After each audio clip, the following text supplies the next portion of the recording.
자, 질문 하나 드리고 말씀 시작하겠습니다. 사랑하는 성도 여러분, 우리가 세상 살 때 가장 쉽게 넘어가는 시험거리들은 어떤 것들이 있을까요?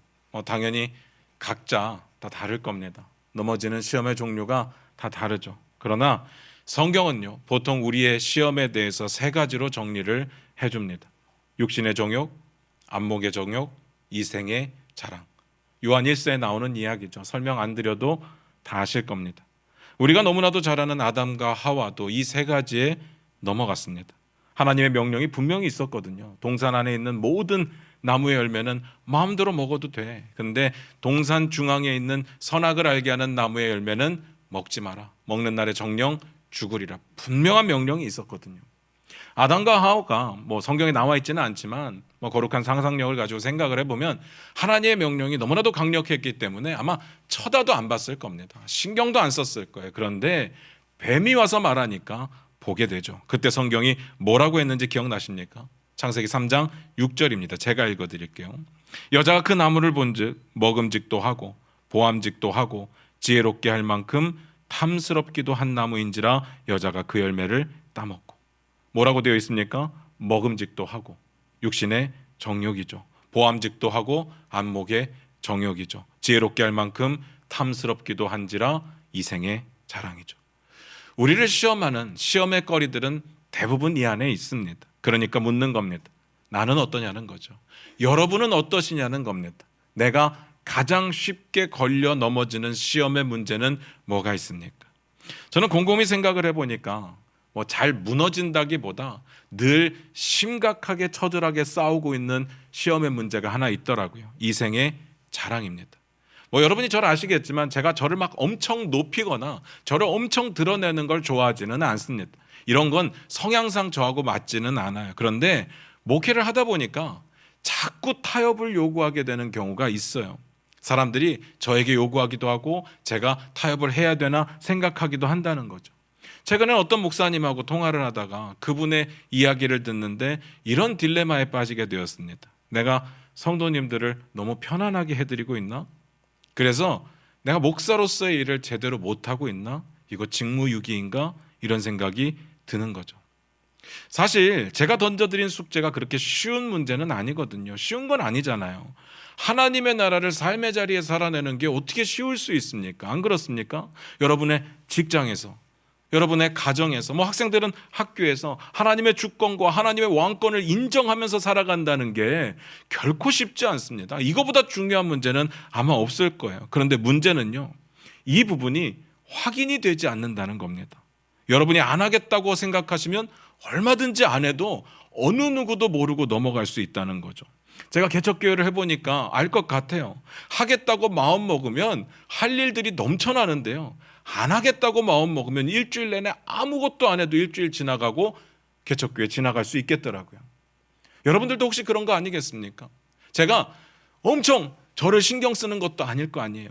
또 여러분들이 하나님 나라를 살아냈다고 저한테 전화를 하셔서 목사님 제가 오늘 하나님의 주권과 왕권을 살아냈습니다 이렇게 말하지도 않을 거고, 여러분들이 만약에 실패했다고 쳐요, 여러분들이 저한테 전화해서 목사님 제가 오늘 하려고 했는데 실패했습니다 이러지도 않을 거잖아요.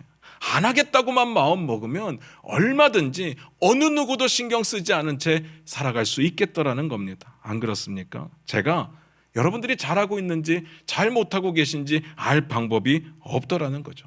그냥 제 마음속에 여러분들이 잘 하시겠지, 여러분의 삶 속에 하나님 나라를 살아내기 위해서 최선을 다해서 몸부림치고 계시겠지, 제가 신뢰하며 받아들이지 않으면 제 속이 썩어서 견딜 수가 없는 거죠. 그냥 믿고 맡기는 것 아니겠습니까? 제가 할 수 있는 거 큐티 좀 제발 하십시오, 큐티 좀 제발 하십시오, 그게 이렇게 닥달하는 것밖에는 할 게 없는 거죠. 그렇다고 여러분들이 큐티를 안 하신다고 제가 어떻게 하겠습니까? 여러분에게 벌금을 받겠습니까? 여러분을 혼내기를 하겠습니까? 할 수 있는 게 아무것도 없죠.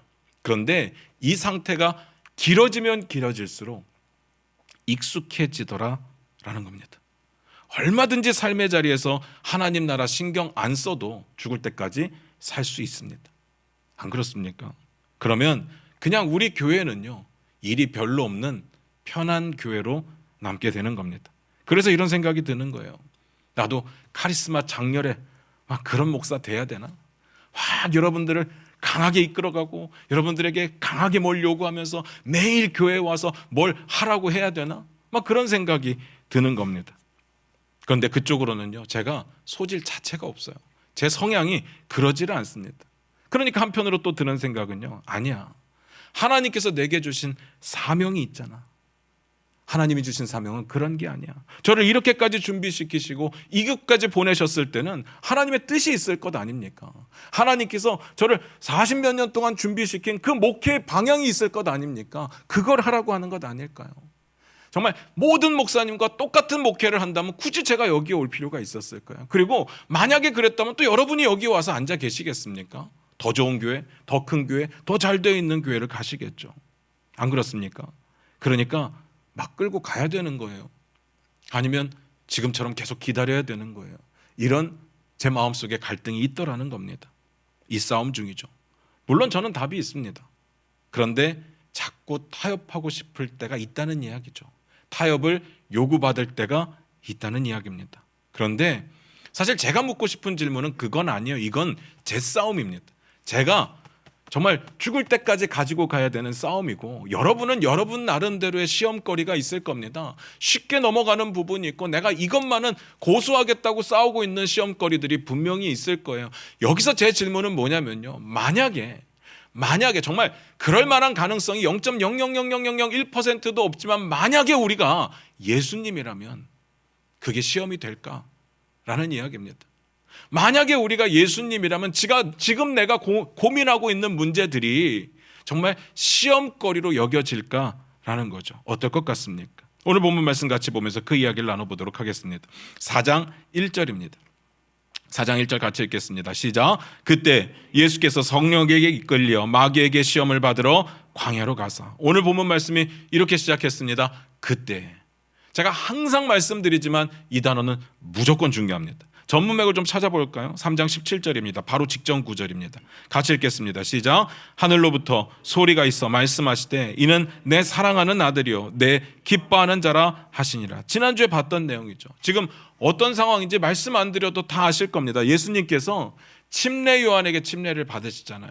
그래서 물속에 잠기셨다가 물에서 올라오실 때 하늘이 열리고 성령님이 비둘기같이 예수님에게 임하고, 그리고 하늘에서 음성이 있었습니다. 이는 내 사랑하는 자요 내 기뻐하는 자다라는 이야기가 있었죠. 그 부분입니다. 예수님을 지칭하는 두 개의 메시지가 있었는데 이 두 개의 메시지가 전혀 다른 뜻이라고 말씀드렸어요. 내 사랑하는 아들이다라는 뜻은 왕으로 오신 예수님이었습니다. 하나님의 아들로서를 강조하고 있는 이야기입니다. 반면에 내 기뻐하는 자는요, 이 부분을 지난주에 우리가 좀 심각하게 봤었잖아요. 시편 말씀을 통해서 발견했던 게 뭡니까? 하나님께서 내 기뻐하시는 자라고 말했던 자가 누굽니까? 나의 종이라고 되어 있습니다. 나의 종. 그러니까 이 말은 인간으로 오신 예수님, 종의 형체를 입고 순종하여 하나님의 뜻을 이루려고 오신 인간 예수님께 초점이 맞춰져 있는 내용이었습니다. 그러니까 간략하게 정리를 해보면 예수님은 하나님의 아들이시고 예수님은 완전한 인간이심을 선포하셨을 그때를 말하는 겁니다. 그때 무슨 일이 있었습니까? 다시 볼까요? 4장 1절입니다. 같이 읽겠습니다. 시작. 그때 예수께서 성령에게 이끌려 마귀에게 시험을 받으러 광야로 가사. 예수께서 성령에게 이끌려 마귀에게 시험을 받으러 광야로 가셨답니다. 너무 잘 아는 스토리이긴 한데 저는 볼 때마다 신기합니다. 마귀에게 시험을 예수님이 꼭 받으신다는 것도 저에게는 좀 납득이 안 되는 부분이기도 하고요. 그리고 이 시험을 받는데 그냥 마귀가 겁도 없이 예수님인 줄도 모르고 덤벼든 것이 아니라 성령에게 이끌려 마귀에게 시험을 받으러 광야로 갔다잖아요. 저는 이해가 잘 안 됩니다. 아니 왜 그러셨을까요? 성령님 무슨 바람이 드셔서 갑자기 하나님의 아들을 데리고 시험을 받으라고 하셨던 걸까? 도대체 성령에게 이끌려 받는 시험은 무슨 시험인 거예요?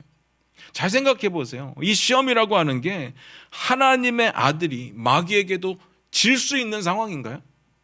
그래서 만약에, 정말 그럴 일은 없겠지만 만약에 이 시험에 실패하면 하나님의 아들로서의 자격이 박탈되나요? 그런 문제였을까요?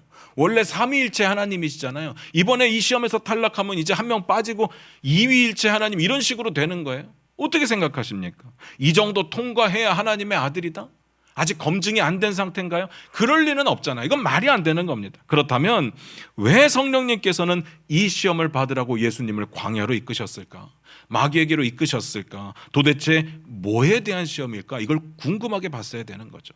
4장 2절 보겠습니다. 같이 읽겠습니다. 시작. 40일을 밤낮으로 금식하신 후에 줄이신지라. 예수님께서 성령에게 이끌려 마귀에게 시험을 당하기 위해서 광야로 가셨는데요, 시험을 받기 전에 먼저 40일 동안 금식을 하셨다고 나와 있어요. 그리고 마태가 아주 중요하게 이야기하고 있는 내용이 뭐냐면 그가 줄이신지라, 이 이야기를 합니다. 40일 금식을 하셨으면 당연히 줄이시겠죠. 뭐 이걸 말이라고 합니까? 그런데 우리는요, 사실 이 이야기를 문자 그대로 받아들이는 것을 어려워합니다. 그래도 하나님이시잖아요. 하나님의 아들이시잖아요. 근데 예수님께서 너무 배가 고프셔서 죽을 지경까지 이르렀을까요?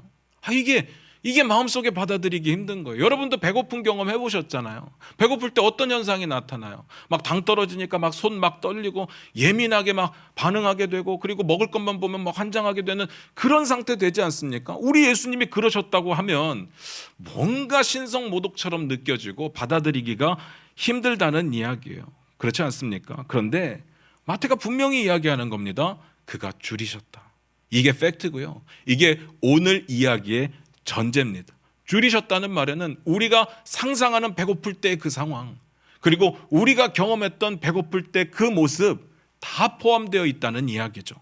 몇 주 동안 우리가 그런 이야기를 나눴습니다. 예수님이 인간으로 이 땅에 오셨다는 말은 예수님께서 진짜 인간으로 이 땅에 사셨다는 말이라고 했습니다. 그러니까 40일을 금식을 하셨다면 예수님은 죽도록 배가 고프셨던 거죠. 그리고 죽을 수도 있었던 상황입니다. 하나님의 아들이니까 막 배고프실 때 자, 배고프며 사라져라 짠 이러고 배고픔을 이길 수 있는 것이 아니라는 이야기예요. 예수님도 굶으면 배고프죠. 당연한 이야기입니다. 그리고 죄송한 표현인데요, 식사하고 소화되시면 화장실 가야 됩니다. 안 그렇습니까? 그게 진짜 인간인 거죠. 인간 중에 밥 먹고 화장실 안 가시는 분은 어디 있겠습니까? 이건 신성모독이 아닙니다. 다만 우리가 한 번도 상상을 안 해봤던 거죠. 마치 그런 상상을 하면 예수님께 너무 죄송하니까 상상을 안 해봤던 거지, 우리가 진짜 인간으로서의 예수님을 이해한다면 당연한 것 아니겠습니까? 굶으면 배고픈 겁니다. 예수님은 인간으로 오셨으니까. 자, 첫 번째 시험부터 보면서 말씀을 드릴게요. 4장 3절입니다.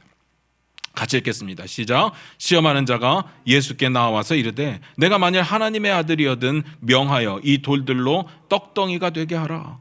자, 이 구절을 우리가 함께 읽었는데요, 여러분의 시선은 가장 처음에 어디에 머무셨습니까? 그리고 그 다음에 어디에 머무셨습니까? 보통은 첫 번째로 네가 만일 하나님의 아들이거든 여기에 관심이 갑니다. 그 다음에 돌들을 떡덩이로 만들어봐라 이렇게 되는 거죠. 그래서 마귀의 첫 번째 시험이 우리가 보통은 어떻게 받아들이게 되는가 하면요, 야, 네가 진짜 하나님의 아들이야? 그러면 이 돌들로 떡덩이를 만들어서 한번 증명해봐. 나 못 믿겠는데, 이렇게 받아들여지는 거예요. 그러니까 궁금해지는 겁니다. 이게 왜 시험이 될까? 왜 시험이 될까요? 왜 하면 안 되는 거죠? 마귀가 먼저 말했기 때문에 이거 하면 안 되는 건가요? 이상하지 않습니까? 제 입장에서는요, 이거 해도 상관없을 것 같은데요, 뭔 시험이 되겠습니까? 우리 주님 하실 수 있잖아요. 안 그렇습니까? 하나님의 아들이신데. 저 같았으면요 더한 것도 하죠. 뭐 돌들로 떡만 만들겠습니까? 진수성찬 만들어야죠. 특히 갈비찜 만들어내야죠. 그래야 먹을만 하니까. 그 정도 하는 게 뭐가 문제가 되겠습니까? 예수님께서 5,000명을요 오병이어로 먹이셨던 사건이 있었잖아요. 이거 못하는 일이 아니라는 이야기입니다. 그러니까 이 시험은요 그 문제는 아니었습니다. 뭔 말인지 아시겠습니까? 오히려 저는 마귀의 이 시험이 네가 하나님의 아들이야 이 사실을 더욱더 강조하고 있다는 장면으로 느껴지는 겁니다. 뭔 말인지 아시겠습니까? 잘 보세요. 이렇게 보는 게 맞아요. 만일 네가 하나님의 아들이거든 이라고 되어 있잖아요. 막 가정법처럼 보이지만 이건 네가 하나님의 아들이니까로 봐야 됩니다. 그러면 이 시험은 무슨 시험이 되는지 아십니까? 잘 들어보세요. 이런 내용이 됩니다. 당신 하나님의 아들 아닙니까? 그런데 굳이 이 배고픔을 겪고 있을 이유가 있습니까? 하나님의 아들이시니까 하나님의 아들답게 이거 행동하실 수 있잖아요. 돌을 떡으로 한번 만들어서 드세요. 모양 빠지게 사람들처럼 배고픔이 뭡니까? 하나님의 아들이신데. 그런 문제가 되는 거죠.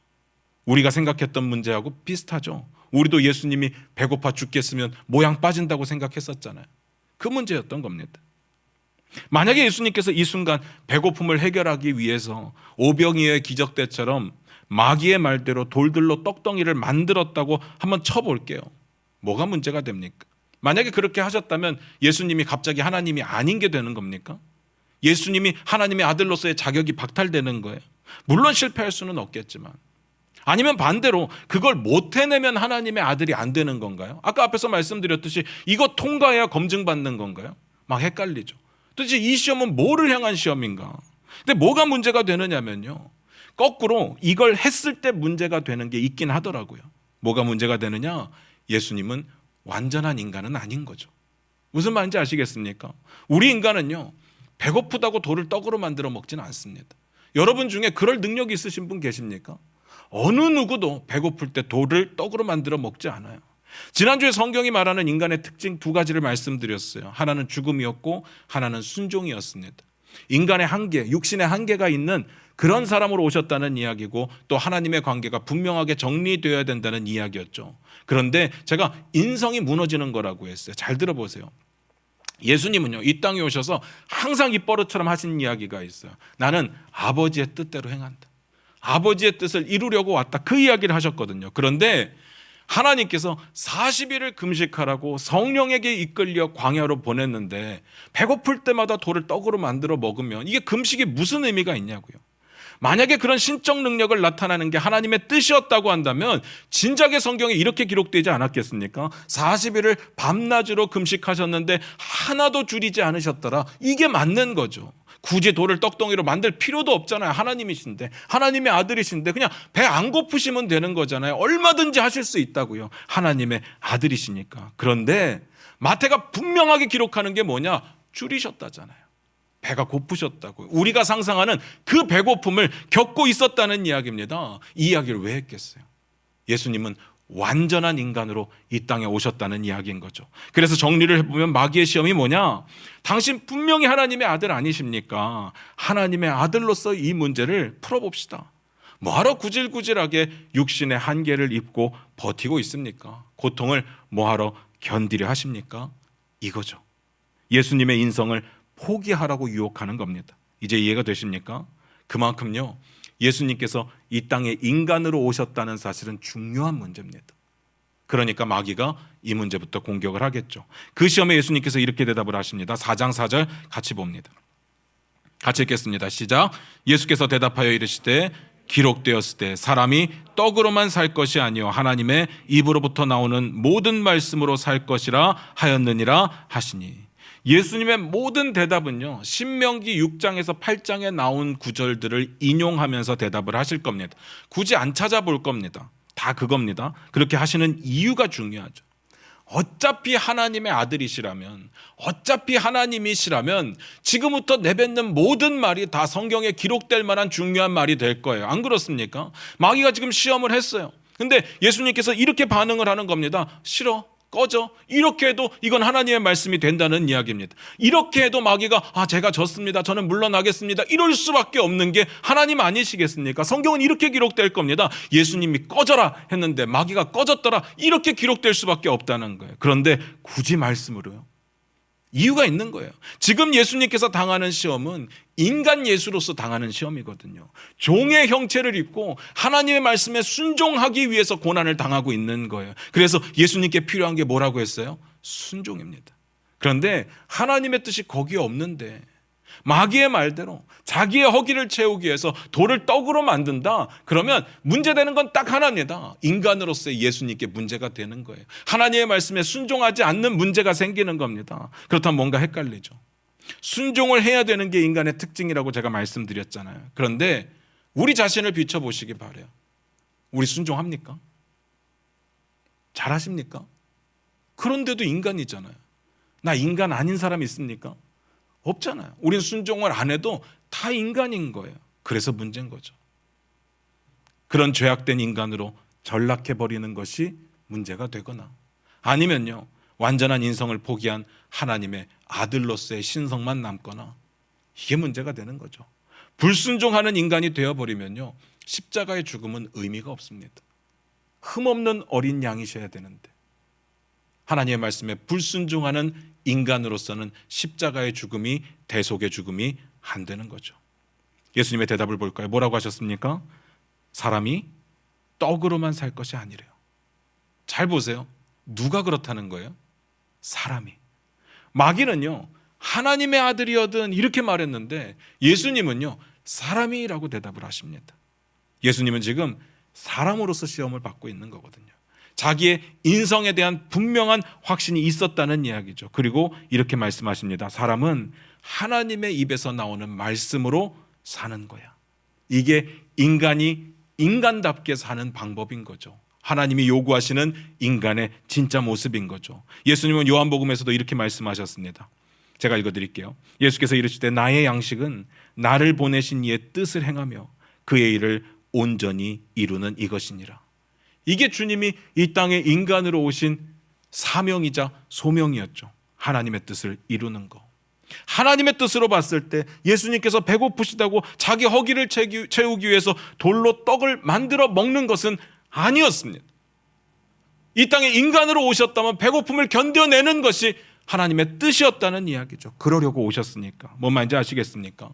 두 번째 시험 보겠습니다. 5절부터 6절입니다. 같이 읽겠습니다. 시작. 이에 마귀가 예수를 거룩한 성으로 데려다가 성전 꼭대기에 세우고 이르되 내가 만일 하나님의 아들이거든 뛰어내리라. 기록되었을 때 그가 너를 위하여 그의 사자들을 명하시리니 그들이 손으로 너를 받들어 발이 돌에 부딪히지 않게 하리로다 하였느니라. 예수님께서 첫 번째 시험을 가볍게 이기니까 마귀가 예수님을 거룩한 성으로 데려다가 성전 꼭대기에 세웠다고 되어 있습니다. 오해하시면 안 돼요. 함부로 막 개 끌고 가듯이 예수님 끌고 성전 위로 올라간 것은 아니었습니다. 아무리 인간으로 오셨어도 감히 예수님의 털끝 하나를 마음대로 건드릴 수는 없어요. 안 그렇습니까? 만약에 그럴 수 있었다면 뭐하러 시험하고 있어요? 그냥 공격해서 죽여버리든지 하지. 거라사의 그 거린처럼 그냥 들어가서 공격해버리면 되는 거지. 건드릴 수는 없어요. 그래서 시험을 하는 겁니다. 마귀가 아마 인도했을 겁니다. 이렇게 말을 하는 거예요. 네가 만일 하나님의 아들이거든 뛰어내려 봐라. 앞의 내용과 동일합니다. 네가 진짜 하나님의 아들이라고? 그런 질문이 아니고요. 네가 하나님의 아들이니까 뛰어내릴 수 있잖아. 뛰어내려봐. 그 뜻입니다. 결국 이 시험도 하나님의 아들이심을 증명해내라는 것이 아니라 인간이기를 포기해내라는 시험이었습니다. 여러분 중에 높은 곳에서 뛰어내렸을 때 천사가 와서 이렇게 받쳐주는 경험을 해보신 적 있으십니까? 사람은요, 뛰어내리면 죽습니다. 인간은 그래요. 이때 예수님의 대답이 뭡니까? 7절입니다. 같이 읽겠습니다. 시작. 예수께서 이르시되 또 기록되었을 때 주 너의 하나님을 시험하지 말라 하였느니라 하시니. 뭐라고 대답하셨습니까? 주 너의 하나님을 시험하지 말라 하였다. 여기서 주목하셔야 되는 건요, 이 성경 구절을 인용했다고 그랬잖아요. 신명기 구절을 인용했다고 했는데 이 구절을 누구에게 말하는 거냐면요, 자기에게 적용시키는 거예요. 저는 예전에 이 성경을 읽을 때 그렇게 봤었어요. 마귀가 시험을 하니까 이 성경 구절을 들어서 야, 마귀야, 시험하지 마, 이렇게 말하는 거라고 생각을 했는데 지금 오늘 내용을 보니까 그런 뜻이 아니에요. 이 구절을 자기에게 적용시키고 있습니다. 그러니까 우리가 봐야 되는 거 중요한 내용이 뭐냐면요, 하나님과 예수님 자신의 관계를 뭐라고 표현했느냐는 거예요.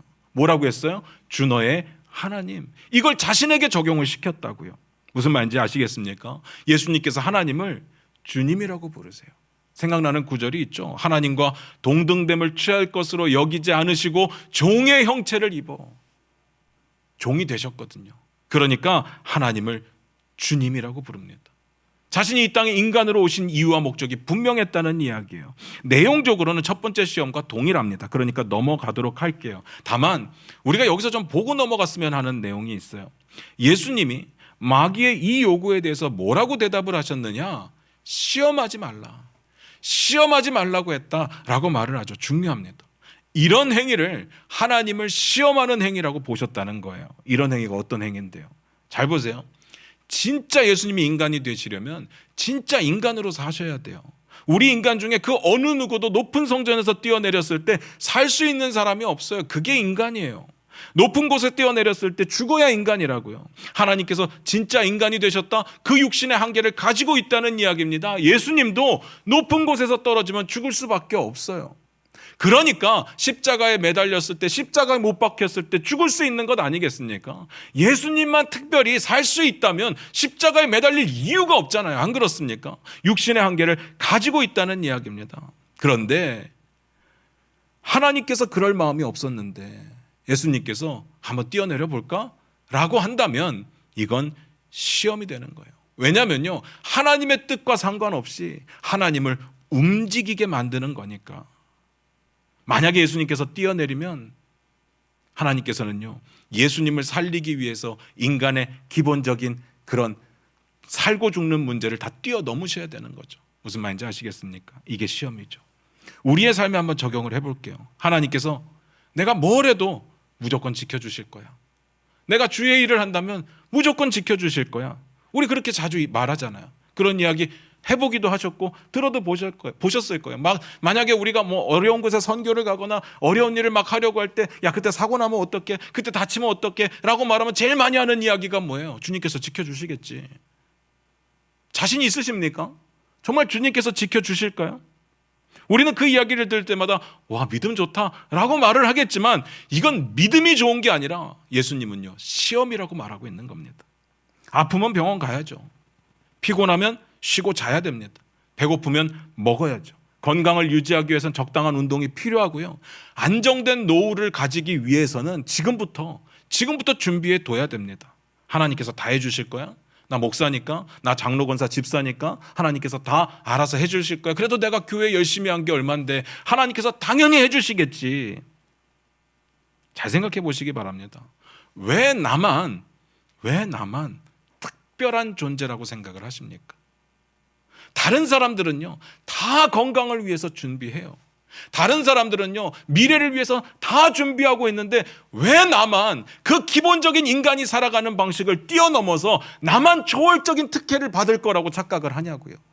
그게 하나님의 뜻 맞습니까? 만약에요 하나님께서 여러분에게 나타나셔서 내가 다 책임져 줄게, 돈 벌지 마 하고 돈을 안 벌면 하나님께서 채워주실 거예요. 그거는 우리가 뭐라고 할 수 있는 부분이 아니에요. 그런데 그런 경우가 얼마나 있습니까? 안 그렇습니까?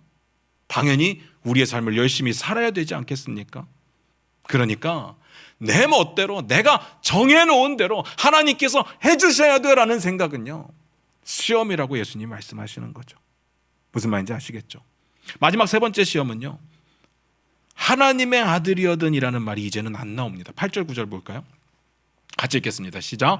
마귀가 또 그를 데리고 지극히 높은 산으로 가서 천하 만국과 그 영광을 보여 이르되 만일 내게 엎드려 경배하면 이 모든 것을 내게 주리라. 이게 무슨 말일까 엄청 고민해 봤거든요. 잘 보면요 이제 분위기가 바뀌어 있어요.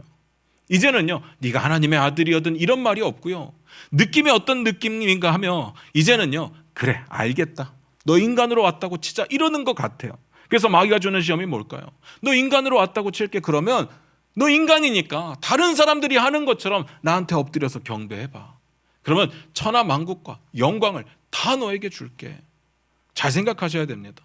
이 땅에 예수님이 굳이 연약한 육신의 한계를 가진 인간으로 오신 이유가 뭘까요? 고난을 받으러 오신 거예요.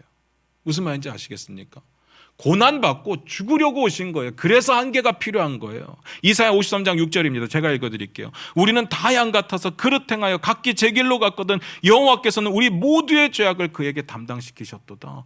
그 담당을 하고 죽기 위해서 오셨다고요. 그리고 이 사명을 감당하고 나면 하나님의 때에 하나님께서 예수님을 영화롭게 만드실 거예요. 예수님 그 얘기 하시잖아요. 요한복음 17장 1절입니다. 제가 읽어드릴게요. 예수께서 이 말씀을 하시고 눈을 들어 하늘을 우러러 이르시되 아버지여 때가 이르렀사오니 아들을 영화롭게 하사 아들로 아버지를 영화롭게 하게 하옵소서. 이 때가 언제예요? 십자가에 죽으시며 부활 사건이요. 그게 하나님의 뜻이고 계획인 거죠. 그런데 마귀가 하는 이야기가 뭐예요? 그 고난의 과정 다 뛰어넘고 나한테 절만 하면 내가 영광을 줄게, 영화롭게 해줄게 라는 겁니다. 고난 없어도 영광을 받을 수 있다고 유혹하고 있습니다. 우리에게 주는 시험이 다 그런 거 아니겠습니까? 하나님의 나라를 살기 위해서 우리가 하나님의 말씀에 순종하는 것이 쉽지 않은 일이에요. 안 그렇습니까? 때로는 고난 가운데 있어야 되기도 하고 때로는 힘든 일을 내야 되기도 합니다. 그런데 마귀가 유혹하는 내용은 간단해요. 그런 거 안 해도 돼. 내가 다 채워줄게. 내가 다 부어줄 테니까 나한테만 절하면 돼. 그거 아니었습니까?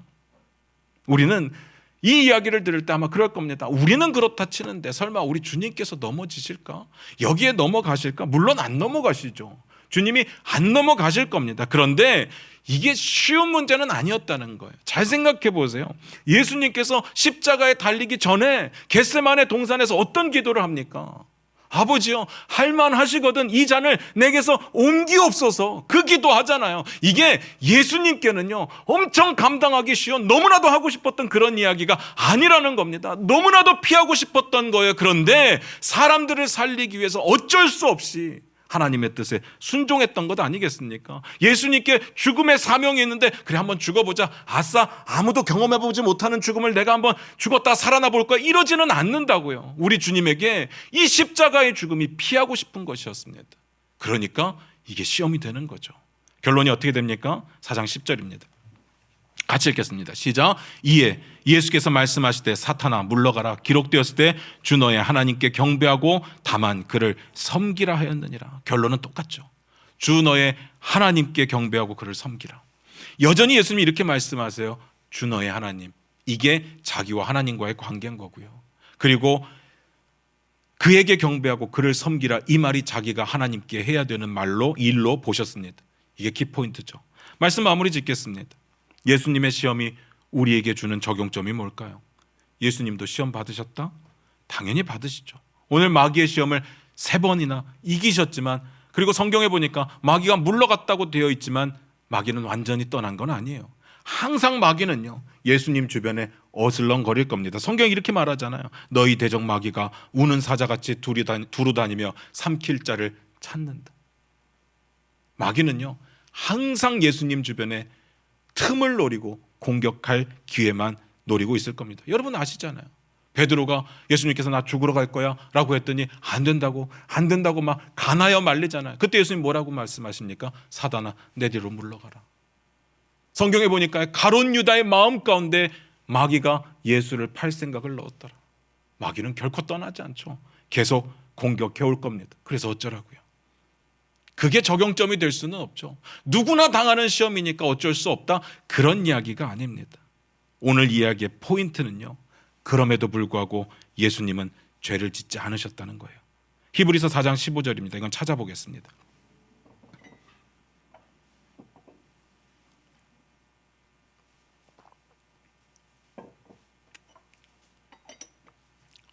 같이 한번 읽어보겠습니다. 히브리서 4장 15절입니다.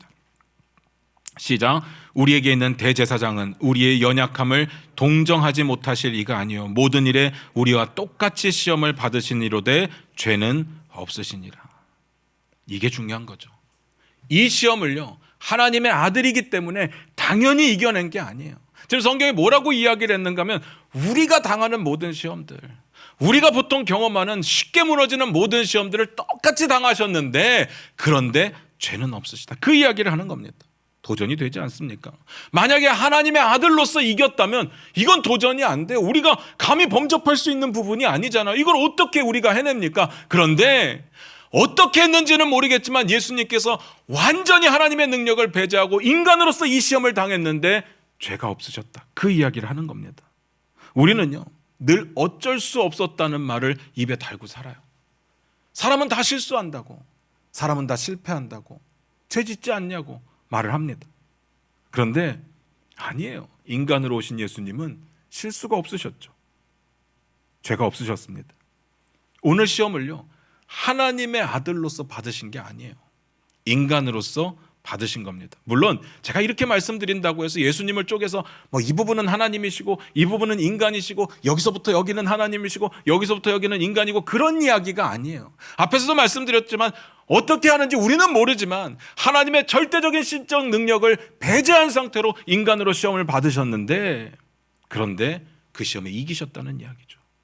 우리에게 이 사실이 도전이 되셨으면 좋겠습니다.